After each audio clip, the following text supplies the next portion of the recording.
Enfa y'abakuumi b'omulongooti gwa kampuni y'amasimu emu ku kyalo Nakirama mu ggombolola y'Ensanje mu disitulikiti y'e Wakiso esatizza abatuuze.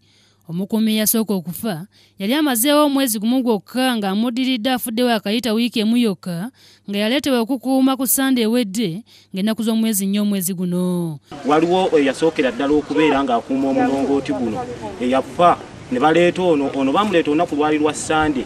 Naye ekiyatumaze enviiri ku mutwe kwe kubeera nga olwaleero ate akoze eki ng'afudde. Tutegeezeddwa nti waliwo abakuumi abasooka okukola ku mulongooti guno ne batya ne beegoba ku mulimu oluvannyuma lw'ekintu okubabuuza nga kibakolawo nga kwe kitadde n'okubaleekaanyiza genereeta. Buli muntu yenna najjawo awagundi agamba nti banne bw'aba yeebase oba ng'alina waali awulira ebintu ebijja nga bimugamba okola kiwana ani yakuleetawo lwaki totuviira n'okola ki n'otambula n'ogenda.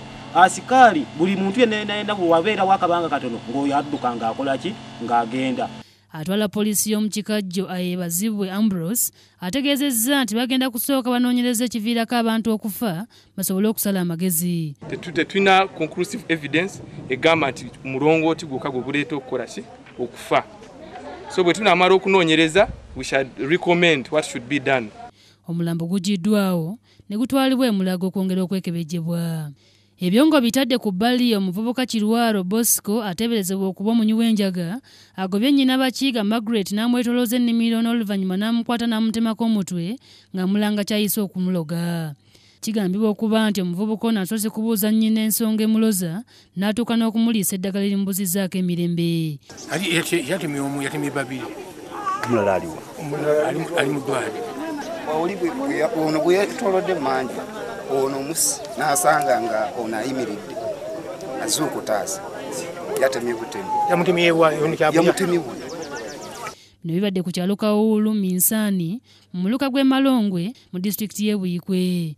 Kirwaro era alumbye omutuuze omulala ku muliraano n'amutema kyokka n'adduuka n'ebisago olwo kiraalo n'abaako gye yeekukumye abatuuze ne poliisi gye bamukukunudde. Evvubuka lino eribadde lyazimba akayumba ak'essuubi ku kibanja kya nnyina waalyo mu ngeri ey'okwewaana linnyonnyodde engeri gye lyatemuddemu nnyina waalyo. Ne bandiisa eddogolo n'emigwa eddalu kati n'empona kati ate nga balina bye baakola kati n'enzija wano fukibwako amafuta namusanze mu nju ne tugobagana naye. N'omugoba n'omukwatirawa? Awo nga ku nsalo y'ekibanja kyajjajja. Ngadduka? Wamutemye ejjambi yameka?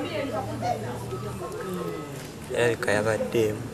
Kirwaro okutema nnyina yasoose kukwata bintu bya mu nju ye n'abikasuka wabweru n'okutta akabwake olwo n'atandika n'okusala enkoko za nnyina nga bw'azirya. Farida Nancha ne Mukasa Kivumbi be bakusakidde eggulire lino ku Lwabukedde TV.